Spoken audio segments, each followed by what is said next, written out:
and very happy to see you on my channel. This morning, we give you a piece of breaking news. Royal expert Penny Junor slams Meghan and Harry colluded with the Finding Freedom authors and say they would be kicking up a fuss about the book if they had not. The controversial biography written by Omid Scobie and Carolyn Durand was released today and raised eyebrows for its gushing praise and intimate knowledge of the Duke and Duchess of Sussex. Mr. Junor, author of Prince Harry, brother, soldier, son, husband, told Mail Online, the authors have some extraordinarily personal and private details about Harry and Meghan, but the couple has said they didn't speak to them directly, and we have to take their word for it. Ms. Junor continues, what seems absolutely clear, however, is that they colluded. If not, they would have kicked up a huge fuss about this book. I suspect they wanted to get their story and their feelings about how they were treated out into the public arena and have done so via friends who sound as though they were very well and carefully briefed. Palace insiders have described the book as score settling after Harry and Meghan left the royal family for a life in Los Angeles, in a move that left the Queen hurt. The book also gives a dramatic account of the events leading up to the Sussex's departure from royal life and offers new insights to Harry's falling out with William. Royal expert went on slamming Meghan. She said, I would find it hard to believe that Meghan didn't have a hand in this book. She has been plenty leaked about what was in it for weeks. So one does have to question why nothing has done by Harry and Meghan to stop publication of a book that was going to damage their relationship with some members of the royal family. The only logical conclusion is that they did and were involved with the writing. Take note of the last 5 words, Ms. Junor added. Even though the authors are claiming publicly that the couple was not interviewed or involved, the author's note in the book contains the following according to the media sources.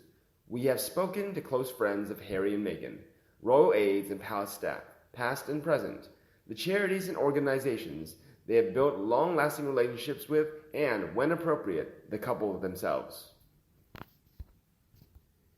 And just to refresh the memory, the Telegraph writers Camilla Tomini and Victoria Ward today wrote the following. Speaking to the U.S. network in February 2019, he, Omid Scobie, revealed that the Duchess knew in her heart of hearts that this was going to be released to the papers, adding, many of those things in that letter were written with the public in mind. She very much wanted to set the record straight. Clearly, Scobie-Doe has been speaking on her behalf for at least 2 years now, an unauthorized biography full of the most slanted writing ever. If anything, Meghan Markle and Prince Harry should be embarrassed by how authors grovel at their feet. They are so narcissistic that they seem unable to appreciate what the public is not easily fooled, and this sort of tell-all is merely a continuance of the petulance we have become accustomed to from them. Meanwhile, a friend also gave Meghan a bitter letter on Twitter. She wrote, Madam, I think it's very clear that you, my dear, wrote this book out of spite and to settle a score.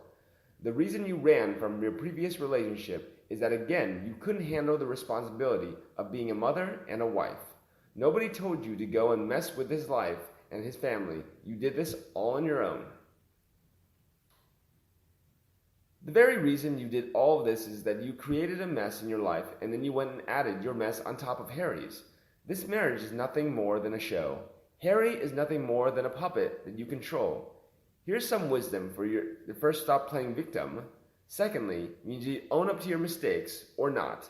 And thirdly, your attitude. Your self-pride and self-entitlement will get you nowhere in life. Stop blaming other people for your own mistakes and own up to your own mistakes, because if you don't, you will feel very lonely. You maneuvered and manipulated, and this is a petulant, immature, petty, and vindictive attempt at revenge. Sorry, you're not up to the job. The palace always wins. Meanwhile, the author of Royal at War, Dylan Howard, also slammed Meghan and Harry.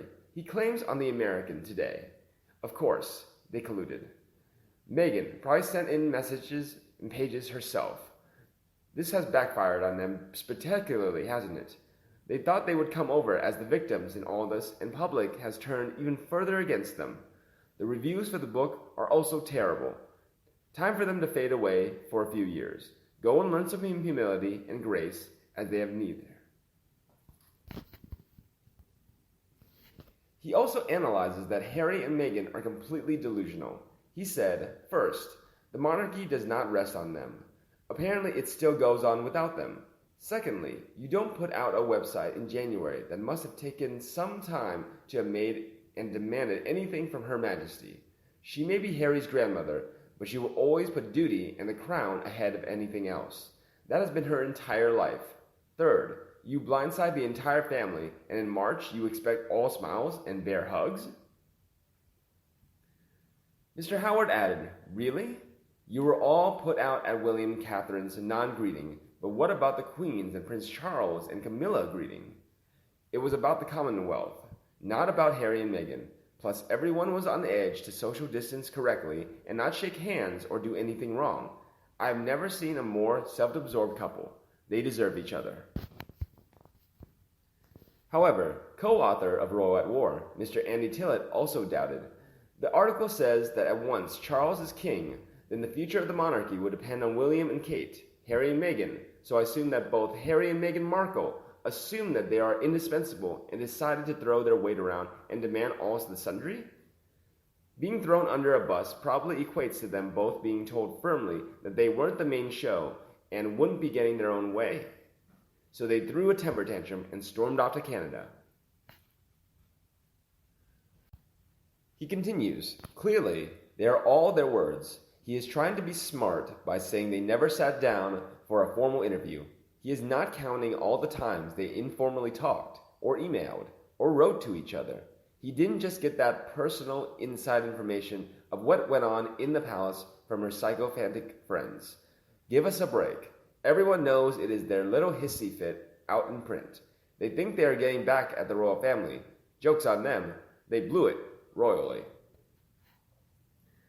Meanwhile, in other news, Finding Freedom biography also claims Meghan Markle was furious at absurd claims against her from her own family, including problem sister Samantha.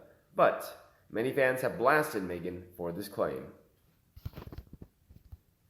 The couple's new bombshell biography claims Meghan Markle was furious with members of her family after absurd claims were made against her as her relationship with Prince Harry heated up. She couldn't believe how badly his new partner's relatives had behaved after giving a series of interviews accusing her of turning her back on her problem half-sister Samantha and Father Thomas. Funny how she claims she and Samantha barely knew each other, yet practically everything Samantha predicted has come to pass. This many people saying she's the problem can't all be lying. At what point will she look in the mirror? Other than to admire herself, of course. You can fool some of the people some of the time, but not all the people all of the time. Harry and Meghan are so stupid, yet they think they are so smart. This is ridiculously funny. In the book, a confidant accuses Samantha of trying to pretend the pair were in fact much closer and enjoyed a Kate and Pippa dynamic. However, authors Omid Scobie and Carolyn Duran were told that's not the case. Meg didn't grow up with Samantha. She barely saw her. Similarly, tensions are said to have boiled over when her brother, Thomas Markle Jr., wrote an open letter to Harry claiming the couple was not a good fit while accusing the actress of leaving their father forgotten, alone, and bankrupt. However, a fan so angry and said, funny, those absurd claims turned out to be true. Wonder why Samantha has been so quiet. Someone obviously threatened her and or paid her off. She had said in an interview that she was going to release a book around the time of Archie's birth. Time proved her own family right. They obviously were telling the truth about who Meghan really is. And this book of hers only confirms what the world knew all along, straight from her poisonous mouth. Another added, initially, receiving backlash from the public, she had been warning folks for ages about this entity, and is now finally vindicated as the same public had come to realize she was, in fact, telling the truth. Furthermore, with questionable charitable money maneuvers making headlines recently, as well as using charitable photo ops in order to deflect attention, this was from over 2.5 years ago. Meghan Markle's sister Samantha Grant insists charity work is all for show. February 6, 2018. Her siblings' complaints about not being invited to the wedding also annoyed her, the book says, with claims made that they were absent from her first wedding, likely didn't even know she was married and didn't care. A source said, "It's such a joke. Of course, they care now that she's marrying a prince." The book also claims that Meghan asked her father more than once to nip Samantha's vicious interviews in the bud, to which she apparently replied, "All Meghan needs to do is contact me herself to put an end to it." And you, what do you think about their biography? Please let me know in the comment section below and we'll discuss them together. Remember to like and share my video for anyone you think also loved it. And don't forget to subscribe to the Sussex Daily News channel to get more video news. Now, have a nice day and see you in the next video.